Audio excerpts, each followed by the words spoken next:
Good evening, ladies and gentlemen, and welcome to another episode of Silver Screen. Today we're coming to you from Cine Prestige in Sandton, and with me is the lovely Rofiwa Madzena. Good evening, Robert. And how's it going?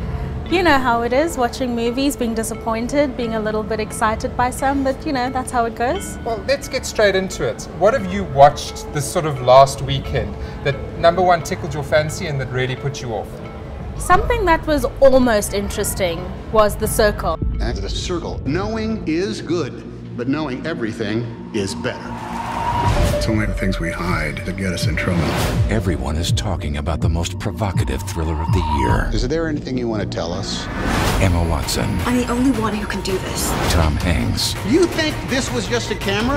John Boyega. You can't trust anyone. Shouldn't have happened. The Circle is watching. The Circle. Rated PG-13. This is a movie about we're living in a world where one company has everybody's data. So they've got your name, all your personal details they have, and they're able to share these and they're able to keep an eye on you. So the notion of the movie is that losing the privacy. I think the thriller part then is just the fear that everybody knows everything. So what they do is now they attach these little cameras and your life is a reality show for everybody to watch and comment on. Okay, well, how it's an you interesting see. concept. It's a very interesting concept, but the fear of it all is the idea that you lose all sense of privacy. So nothing about you is private anymore, and you kind of just see how you know it gets really evil, for lack of a better word. Yeah, and I think it was a good movie. I enjoyed it actually. Now that So I think what would you rate it out of 10? I would give it a good 7. Good 7. Great cast, great storyline, unpredictable, which is very rare these days. Yeah, it would get a good solid 7. I was at the Durban International Film Festival, the 38th Durban International Film Festival this last week. You know, it was a great event. It was very exciting. There were lots of people. There were lots of industry people, the same old faces you see year after year, some of them a little tighter than most. Of course. But the reality of it is that I was bitterly disappointed in the selection of the opening night movie. Normally, you know what you'd expect from a festival that's 38 years old with a lineage of, you know, struggle films and struggle statements and struggle veterans and all the rest of it. And strong African. Exactly. You would expect a strong African film with a strong African cast. And the weirdest thing is that the movie that opened the festival was a film called Serpent. Now, essentially what the film was about a black mamba being stuck in a tent for 90 minutes with a couple who were fighting. That is the key summary. That's the plot. That's it. That's the film. So where we're headed, it's isolated, dangerous. Full of all the creepy, crawly nature stuff. Well, there's no phone reception for a start.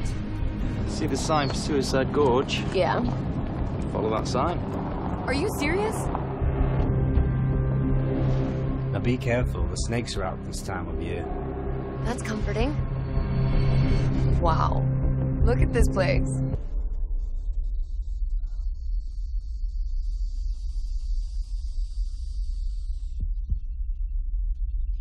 Gwen. There's something in the tent. Black Mamba. Where is it? I'm gonna distract him with your phone. Don't move.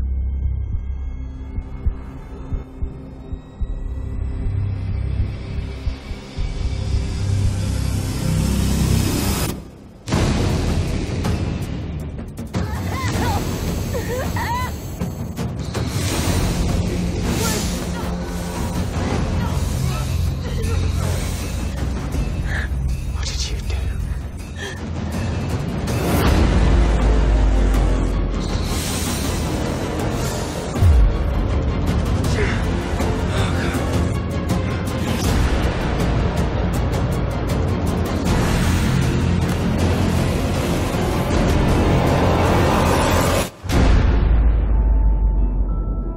In other sad industry news, you remember I mentioned George Romero a couple of weeks ago.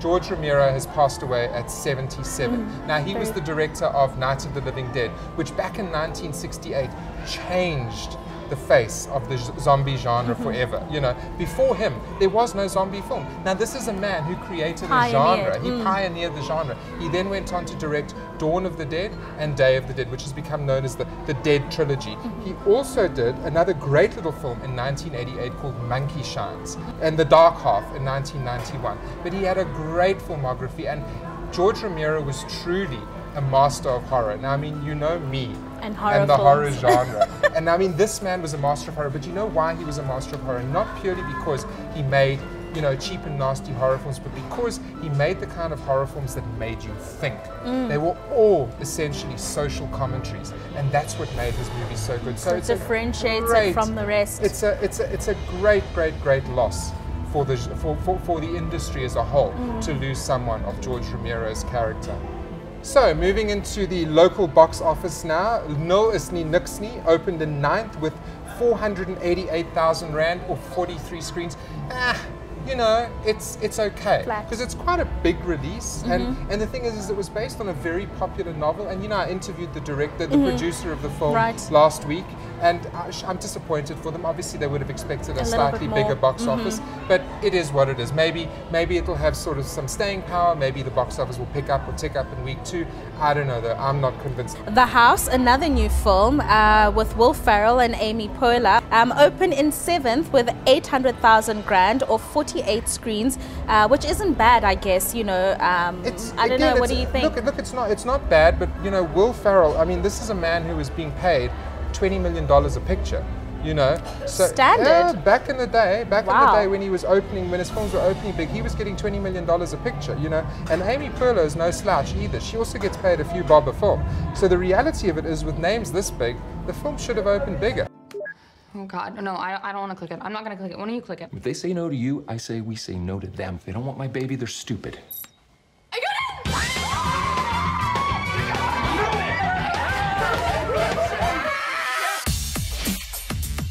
When I became a dad, I made a choice to support my daughter's dreams. Alex thinks we can afford tuition and we can't. $50 million? 1,000, honey. Oh God, my butt just got so tight. We don't have the money. She can't go to college. We gotta lie. That's what parents do. Because otherwise the kids are gonna realize that we don't know what we're doing. Welcome. I have a way for you guys to make 4 years tuition in 1 month. Underground casino. The math seems to check out. Do this math. You're 40 years old and you go to jail for 20 years. How old are you when you get out? 90. No. 100. Honey. If I have some scratch paper, I can figure it out. You want to make money like Vegas? You gotta look like Vegas. We've got a nail salon, massages. You're never gonna believe what's in this next room. Is it a strip club? What's up with that kid? That kid's 11. He's a fantastic DJ. Drop that beat! Amazing! All right, Mama life! Your mother and I will be working late every night. I just can't help but feel like you're lying. We love you so much. We're so proud of you. But you need to shut up. What did you just say? It's so hard being a parent. There's something fishy going on with those 3. You're gonna bet on our friends fighting? We're a casino. Have you ever heard of fight night? Martha and Laura are pretty good in there. They both take the same MMA class at the Y. Oh, she adored her. I don't know why I love this so much. To my brothers and sisters. Are those women's sunglasses? No, they're Italian. I'm not going to tell my daughter she can't go to college, so we resorted to a life of crime. Amazing, amazing. Guys, we got a problem. He's cheating. We got to send a message, like De Niro in Casino. You think you can cheat us? What are you guys gonna do about it anyway? Oh, I'm so scared. I'm gonna do this. No, I'm gonna do this. Hey. Don't play around with commercials. Oh. Tell your friends if they mess with us, this is what they're gonna get. In 5th place, Cars 3 is still running on gas with a cume of just over 13 million Rand. Animation, it's just, the kids flock to them constantly. It's almost like a gold, it's like printing money. In 4th, now Baywatch, which has been critically lambasted. And I mean, I saw the trailer to this. Was it terrible? I refuse. I saw the trailer, and the trailer itself looks abominable. It's another one of these gross out R-rated comedies, because I mean, the original Baywatch series with David Hasselhoff and Pamela Anderson was very campy in itself. Now I mean, what they've done is like they did with 21 Jump Street. is they've just taken the camp level and pushed it to the extreme.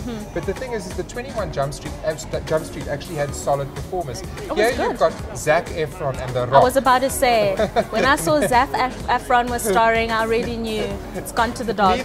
Neither of whom can act. You know, The Rock, you know, all he is an action star. His tentpole picks are Fast and the Furious. He can't do much outside of that. He's not an actor. And Zac Efron has the personality of this table, with all due respect to him. So that's sitting on a 16.2 million cum, which as far as I'm concerned is just too damn high. And get into third place with your favorite, Transformers, which is falling fast, by the way, with a total of 15.5 million rand in 3 weeks. And the falling fast, let's hope, as Zikona said last week, that signals the death of the series once and for all. So in second, animation continues to dominate our screens as Despicable Me 3 has torn up 20 million rand in just 2 weeks at the local box office. Now that's good business. That's tearing up the box office. 20 million. I love Despicable Me.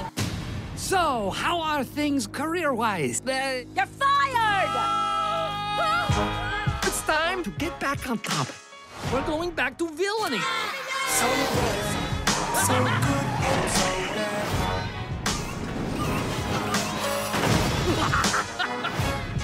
We'll try to fight the feeling of something that's so organic. So bad. And then we have a new film in first place, and surprise, surprise, Spider-Man Homecoming. Insert eye roll here. Another superhero movie. Let me tell you something, Robert. This one opened with a solid, spectacular 8.3 million rand on 115 screens, and I think this is in the first week. Again, the box office is showing signs of superhero fatigue. I just wanted to say, I just thought of it now. Yeah. How many times are they going to revive Spider-Man? Because in each film, he's a different character, he's telling a different story. They're trying to portray him in a different light each time. So how many more times can they do that successfully, actually? Absolutely. Suppose we'll see.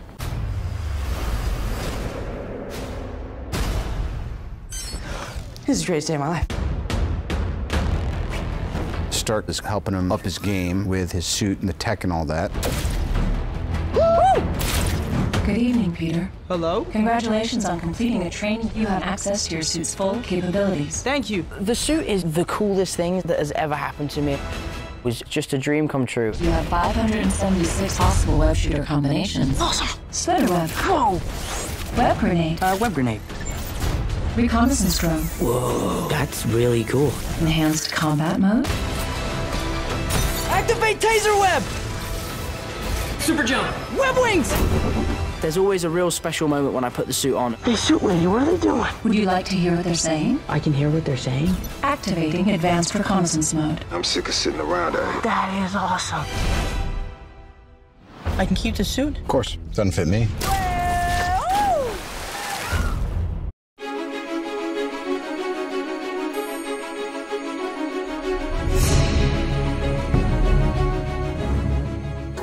Joining us now is Britt Michael, director, writer and producer of local award-winning film Sing.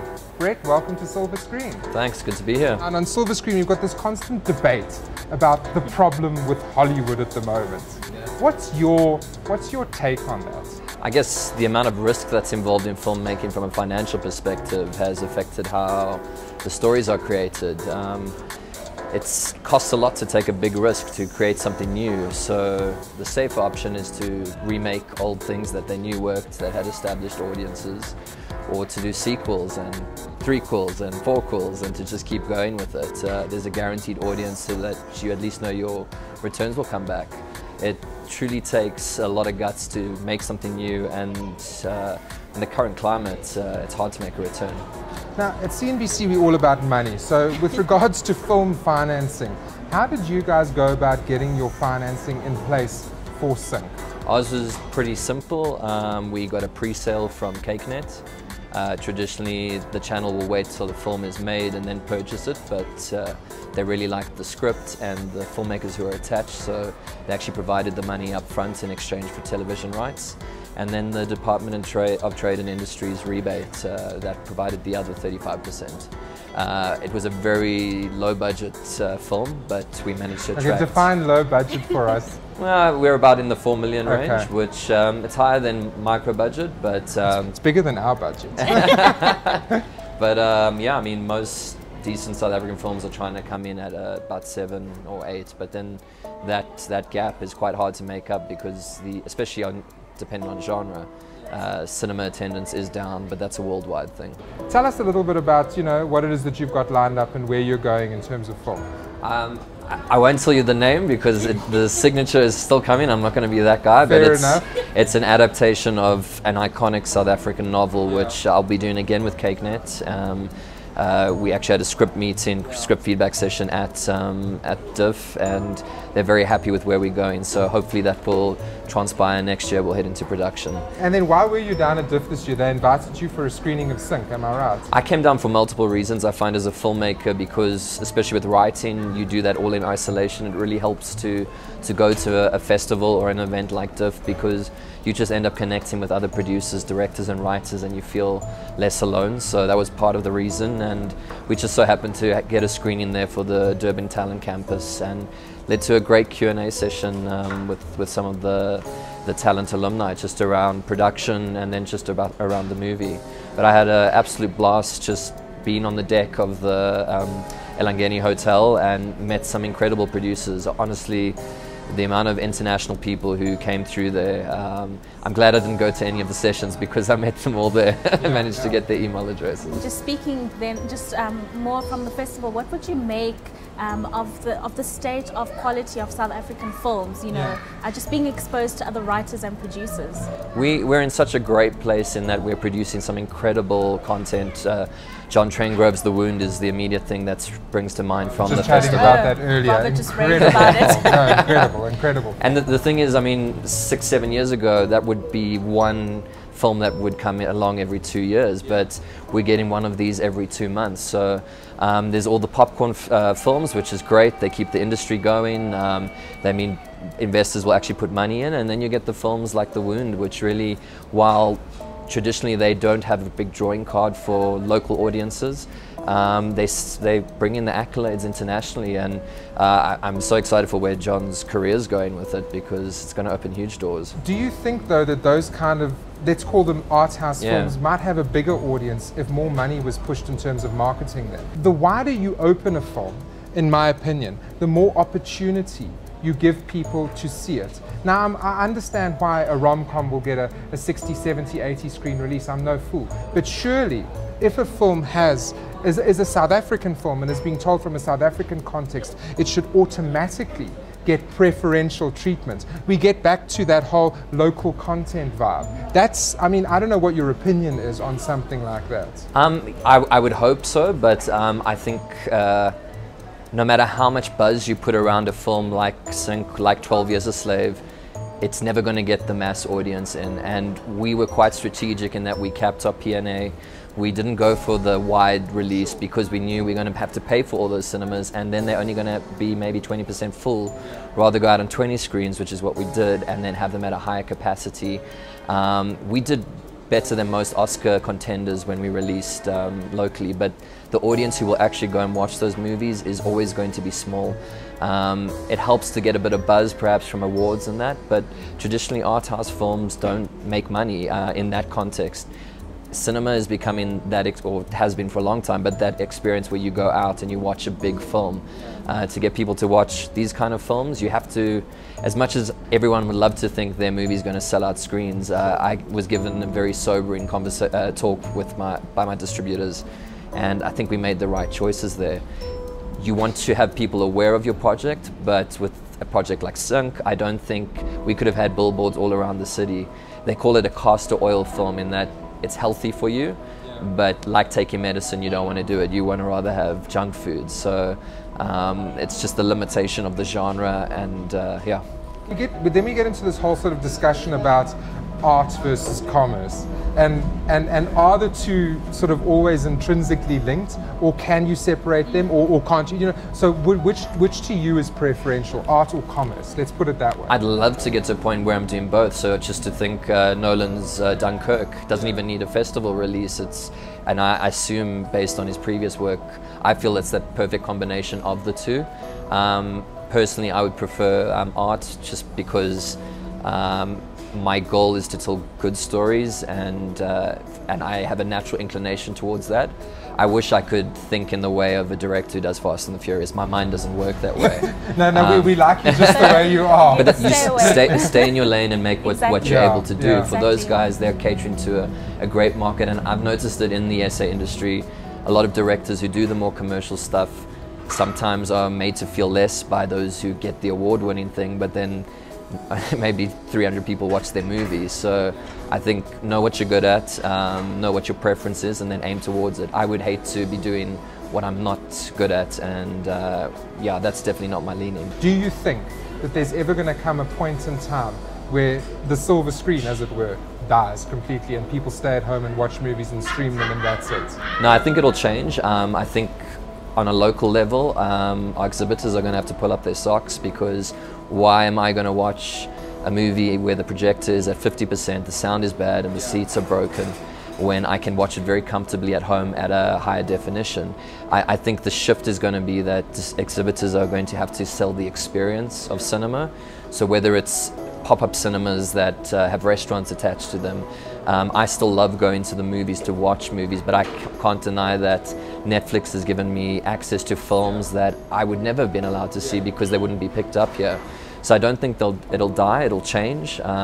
And locally we'll also start to learn which films should get cinema release and which should only get straight to VOD or TV. I know what you're saying with regards to the whole Hollywoodizing of world cinema in terms of bigger is better. But do you not think we're going to get to a point where people are just, for lack of a better word, hurtful of those types of films, and they want to downscale everything and start telling intimate stories on a big screen?